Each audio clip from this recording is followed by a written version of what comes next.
Hello everyone, welcome to the Redmen TV. It is the player rating show. The Alisson poll is live, so you can get voting now. If you want to vote, then all you need to do is type !vote space, put the number in, out of 10 or including 10, and press that enter key into the chat. Your votes will be tallied up with the votes of everybody else who has voted, and then we will decide what rating each player has. Alisson was really good tonight. I mean, 5 total saves, I think three of which were in the penalty area, a couple of punches out, one that, not great, but let's not dwell on the bad things. I think that one, he probably should have caught that one, but ultimately 5 saves in a game of football, that's pretty good from the goalkeeper, a couple of big saves as well.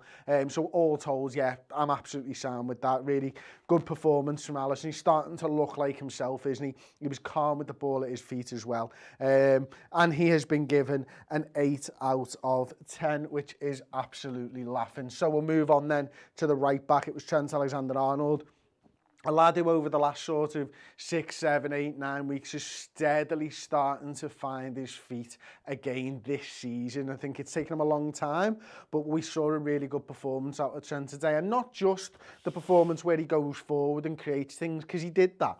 He creates one big chance there today and good crosses, getting into the box and stuff like that. But from a defensive standpoint, I thought he was really good. Paul highlighted it quite often, actually, towards the end of the game in commentary when Wolves were sort of looking for that equaliser. Trent stood up and was counted tonight. And so defensively, I thought he did really well, actually. And I compared him to the fullbacks. I actually thought Trent was probably a little bit better than Andy Robertson in this one, in a defensive standpoint as well. And admittedly, Robertson's going up against the Traore, and we'll come to that. But no, I thought Trent had a really good game tonight, a really good game, and it was a complete performance. It wasn't sort of top heavy or anything like that. It was a complete fullback performance, yet he was still able to go forward and get Liverpool moving and stuff like that, going on the overlap beyond Salah at times, set piece delivery good, all that type of stuff. So yeah, he's been given an 8 out of 10, but it was very close between an 8 and a 9 out of 10, but we do settle on an 8.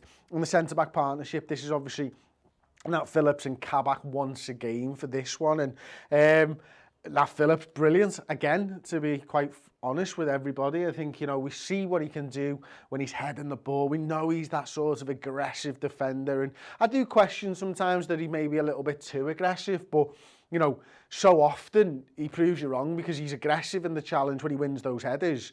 So he's obviously knows when to do it, and the other thing will come with experience, won't it? I think there was one where he rushed in on the halfway line, I'm sure other defenders would have just sat off there and not got involved, but Nat Phillips goes and his mate Kabak covers him, so brilliant there from Kabak. But Nat Phillips deserves a high mark once again because he just loves to defend, and he's fighting for the badge on the front of his shirt and not the name on the back of his shirt right now, and that's what I want to see from every Liverpool player. It's what Nat Phillips sort of embodies there, isn't it? That willingness to want to get in. I mean, there was a great ball in from their left-hand side, and Adama, you could see, maybe got a step on Kabak, and Nat Phillips throws his leg at it and gets a great clearance. Probably my favourite clearance of the night for Nat anyway. And he has been given a 8 out of 10. It's 39.13% to 8, 40.58 for 9, apologies. So Phillips does get a 9 out of 10. Kabak then, is defensive partner. I actually probably disagree with a lot of people here, but I actually thought Kabak was just as good, if not slightly better. And yet not that all-action defensive display that we saw from Nat Phillips, because I think when someone's aggressive and someone goes into the challenge, you're relying on the other defender to do the covering work, and I think Kabak does that really well and did that really well tonight. And, a couple of really good last-ditch efforts from him. I think of a clearance where he somehow gets his left foot to it in the penalty area, 6 yards out, right in front of the goal. So that was brilliant from him. There was times when he shouldered Adama Traore and runs away with the ball. The Neto chance actually is the one where I think Phillips has gone a little bit too aggressive and Kabak has to come over and run alongside. I think it's Neto, and then he just gets his body in the way, doesn't engage him, knows he's the last line of defence, knows that you're not going to get anything from going down and not getting the ball, and the ball ends up with Alisson. So I thought he was brilliant tonight, and again, another good performance, and that's the thing, isn't it? They're clearly bouncing off each other at the moment. You can see they're working hard in training, and I used to play tennis doubles, and when we used to play doubles, we used to have to imagine that we were on a piece of string together. You move up together and you go back together. Slightly different to these because one goes forward, one goes back type of thing. But for the most part, they're working really, really well together at the moment. And he gets a 9 out of 10 as well. And it's much closer, actually. It's much more... Sorry, there's a bigger gap between 8 and 9 here. So he gets a 9 out of 10. On to Andy Robertson then. I think of the 4 defenders, he had the toughest night for me tonight, Andy Robertson. I mean, for a start, he's going up against the pace and the power of Adama Traore, and he might not be at the level that he was at last season, but we saw what he brings to the table, Adama Traore, tonight. It's that ability, isn't it, where he stops 10, 20 yards out from the goal line, and he goes, and it's...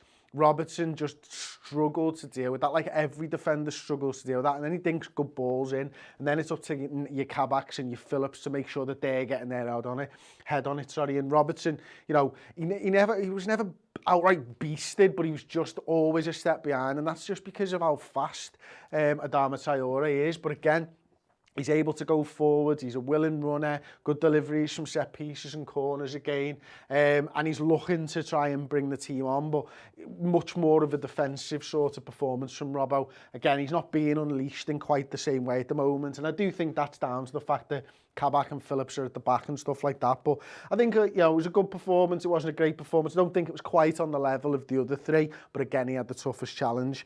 And the score reflects that. Actually, he's been given a 7 out of 10, which I fully agree with. So we'll move on then to Fabinho in the centre of the park next. Again, another good performance, another performance where you understand what a DM can do and what confidence a DM can give to the centre halves. And he just always seems to be in the right place at the right time. I think, you know, I don't think the midfield wasn't as good a performance on the whole, I don't think, as maybe against Leipzig, but it was a different type of game and they had to work very hard for it. You know, Fabinho wins a lot of the ball in the centre of the park. He covers well. Of course, he helps out Kabak and Phillips at times. And yeah, it was a good defensive midfield performance from Fabinho tonight. So yeah, thoroughly impressed with him once again, as I always am whenever he plays DM. And it wasn't a game where Liverpool dominated the ball, and like we've seen, you know, at the start of the season, 60-70%. It just wasn't that game tonight. So we needed that midfield to really be industrious and really try and win the ball back a lot. And they all did a really good job of that, actually, between the 3 of them. And I can see right now, with just a couple of seconds left of the vote, Fabinho has been given an 8 out of 10. So we'll move on then to Thiago. Obviously substituted in the 67th minute. More to do with the amount of minutes that him and Gini Wijnaldum have played recently, I feel, more than the performance. So I thought the performance from Thiago was really good. And again, Fabinho gives him that platform and gave Gini Wijnaldum that platform to go on and help the attack and stuff like that. And I think Thiago did a decent job of that tonight. I don't think it was an outstanding performance from him.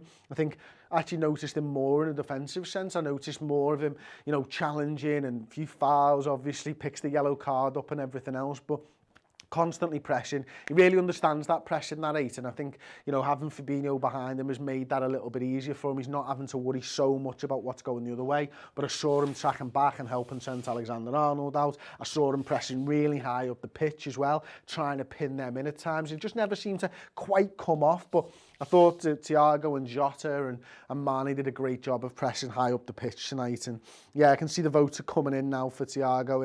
It's lots of 6s and 7s and 8s. And I think that's about fair for where we're at actually with Thiago at the moment. So I just want to go back quickly as well, because we had a new member at the start of the video. If I can go back that far, apologies, I cannot, which is a little bit infuriating, but it is what it is. Anyway, Thiago has been given a 7 out of 10. Thank you very much for signing up to become a new member, whoever you are. Apologies that I missed that one. So next then, it's Gini Wijnaldum. He was solid.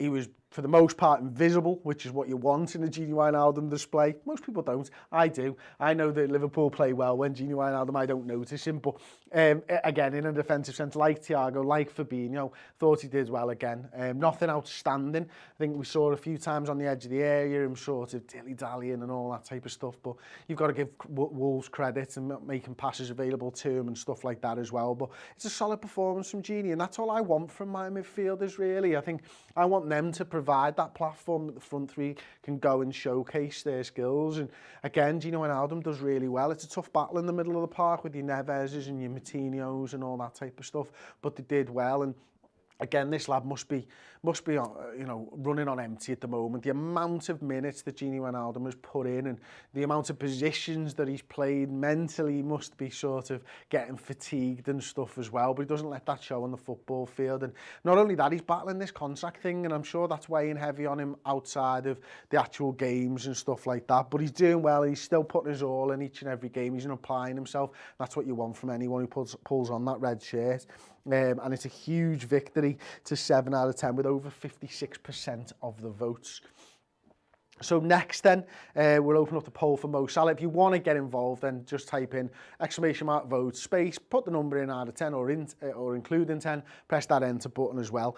Salah had a little bit of a tough night. Obviously had that goal disallowed, doesn't he? The unfortunate one where Patricio gets injured. Thankfully, we've heard now that he's talking and stuff like that. So fingers crossed for Patricio. Thoughts, as Paul mentioned on the watch long, go out to him and hope that he's okay.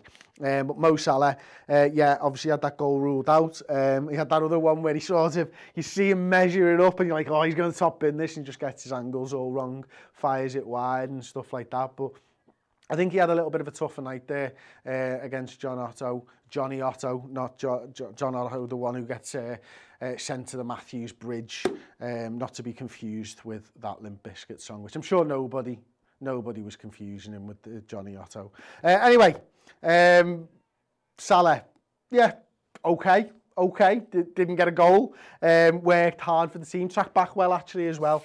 I saw a few times where Salah is tracking back and helping Trent Alexander-Arnold, and he's the guy of the three of them who's almost more stationary on that right hand side. I think Mane and Jota switched places a few times and stuff like that throughout the game, whereas Mane just kept on keeping on down that right hand side, and he's given us 7 out of 10. I think that's about standard. On to Sadio Mane then. I could give him quite easily a really high rating, and I could also give him a sort of middle of the road rating, Sadio Mane, but he worked so hard, and it always felt like if something was going to happen, it was going to be from Sadio Mane, and ultimately gets an assist, just a cracking little ball, first time left foot into Jota's path.